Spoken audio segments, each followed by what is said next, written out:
আসসালামু আলাইকুম দর্শক, আজকের এই খবরটি একটু হতাশাজনক। আপনারা অলরেডি টাইটেল এবং থাম্বনেইল দেখে বুঝতে পেরেছেন যে সব ধরনের সঞ্চয়পত্রের মুনাফার হার কমানো হয়েছে এবং সেটি কার্যকর হবে আজ 1 জুলাই 2025 থেকেই। এই খবরটি প্রকাশ করেছেন প্রথম আলো পত্রিকা 1 জুলাই 2025 12টা 31 মিনিটে। এখানে বলা হয়েছে আগামী 6 মাসের জন্য সঞ্চয়পত্রের মুনাফার হার কমানো হয়েছে।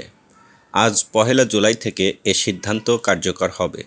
গতকাল সোমবার এ সিদ্ধান্তে একটি প্রজ্ঞাপন জারি করেছে অর্থ মন্ত্রণালয়ের অভ্যন্তরীণ সম্পদ বিভাগ। নতুন হার অনুযায়ী সঞ্চয়পত্রের সর্বোচ্চ সুদ হার হবে 11.98% এবং সর্বনিম্ন সুদ হার হবে 9.72%। দেখা যাচ্ছে কম বিনিয়োগকারীর ক্ষেত্রে সুদ হার তুলনামূলক বেশি বিনিয়োগের ক্ষেত্রে সুদ হার কিছুটা কম। এক্ষেত্রে সীমা নির্ধারণ করা হয়েছে 7,50,000 টাকা। এই পরিমাণ এর কম হলে সুদ হার বেশি হবে এবং 7,50,000 টাকার উপরে বিনিয়োগকারী বেশি বিনিয়োগকারী হবে এবং এর সুদ হার কম হবে। আয় ও ঋণ ব্যবস্থার অংশ হিসাবে সরকার নিয়মিতভাবে সঞ্চয়পত্রের সুদের হার নির্ধারণ করে থাকে।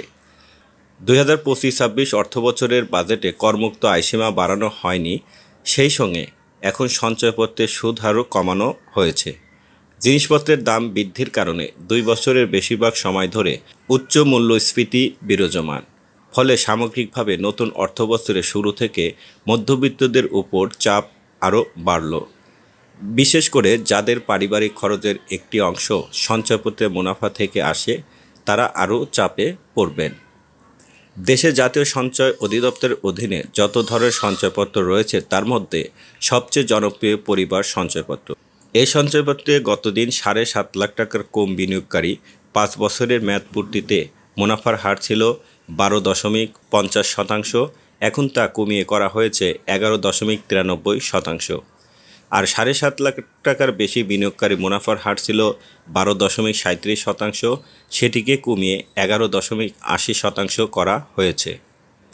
পেনশন সঞ্চয়পত্রে 7.5 লাখ টাকার কম বিনিয়োগকারী পঞ্চম বছর শেষে অর্থাৎ মেয়াদ পূর্তিতে মুনাফা ছিল 12.55%, এখন তা করা হয়েছে 11.98%। 7.5 লাখ টাকার বেশি বিনিয়োগের ক্ষেত্রে মুনাফার হার ছিল 12.37%, এখন তা হবে 11.80%। 5 বছর মেয়াদী বাংলাদেশ সঞ্চয়পত্রে মুনাফার হারও কমানো হয়েছে। এ সঞ্চয়পত্রে 7.5 লাখ টাকার কম বিনিয়োগকারীর মেয়াদ পূর্তিতে মুনাফার হার ছিল 12.40%, এখন তা করা হবে 11.83%। 7.5 লাখ টাকার বেশি বিনিয়োগকারী মুনাফার হার ছিল 12.37%, এখন থেকে তা করা হবে 11.80%। এছাড়া 3 মাস অন্তর মুনাফাভিত্তিক সঞ্চয়পত্র বিনিয়োগ করলে এখানেও মুনাফার হার কমানো হয়েছে। এ সঞ্চয়পত্রে 7.5 লাখ টাকার কম বিনিয়োগকারীর ক্ষেত্রে মেয়াদপূর্তিতে মুনাফার হার ছিল 12.30%, এখন তা হবে 11.82%। 7.5 লাখ টাকার বেশি বিনিয়োগকারীর ক্ষেত্রে মুনাফার হার ছিল 12.25%, এখন তা হবে 11.77%। এর বাহিরে ডাকঘর সঞ্চয় ব্যাংকে মেয়াদি হিসাবে মুনাফার হার কমিয়েছে সরকার। 3 বছর মেয়াদ পূর্তি হলে এবং 7.5 লাখ টাকার কম বিনিয়োগকারী ডাকঘর সঞ্চয়পত্রে মুনাফার হার ছিল 12.30%, এখন তা করা হবে 11.82%। 7.5 লাখ টাকার বেশি বিনিয়োগকারীর ক্ষেত্রে এর হার ছিল 12.25% এবং এখন তা করা হবে 11.77%। পরিবর্তে আরও বলা হয়েছে জাতীয় সঞ্চয় স্কিমের আওতায় wage earner development bond, US dollar premier bond ও US ডলার ইনভেস্টমেন্ট বন্ড ও ডাকঘর সঞ্চয় ব্যাংক সাধারণ হিসাবের মুনাফার হার অপরিবর্তিত থাকবে। অর্থাৎ এই সমস্ত যে সমস্ত বন্ড রয়েছে সেগুলোর মুনাফার হার অপরিবর্তিত থাকবে। এছাড়া 1 জুলাই 2025 তারিখের আগে ইস্যু হওয়া সব সঞ্চয়পত্রে স্কিমের ইস্যুকালীন মেয়াদে ওই সময়ের মুনাফার হার প্রযোজ্য হবে। তবে পূর্ণ বিনিয়োগের ক্ষেত্রে পূর্ণ বিনিয়োগের তারিখের মুনাফার হার প্রযোজ্য হবে। 6 মাস পর মুনাফার হার পুনর্নির্ধারণ করা হবে। অর্থাৎ দর্শক, এর আগে 1 জুলাই 2025-এর পূর্বে আপনারা যারা সঞ্চয়পত্র ক্রয় করেছিলেন তাদের মুনাফার হার কিন্তু পরিবর্তন হবে না। অর্থাৎ আপনারা যে মুনাফার রেট ধরে এই সঞ্চয়পত্র ক্রয় করেছিলেন আপনারা কিন্তু সেই রেট অনুযায়ী আপনাদের মুনাফা পাবেন।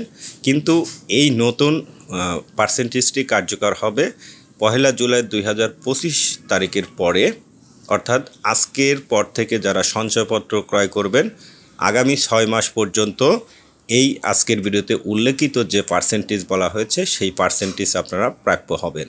পরবর্তীতে 6 মাস পরে আবার একটি সিদ্ধান্ত আসবে, সেখানে যদি মুনাফার হারটি আবার পরিবর্তন করা হয় তাহলে কিন্তু সেটি আবার পরিবর্তন হয়ে যাবে। এই ছিল সঞ্চয়পত্র রিলেটেড সর্বশেষ আপডেট। সবাইকে ধন্যবাদ। অবশ্যই আজকের ভিডিওটি তথ্যবহুল একটি ভিডিও, তাই রিকোয়েস্ট করব ভিডিওটি শেয়ার করে দেওয়ার।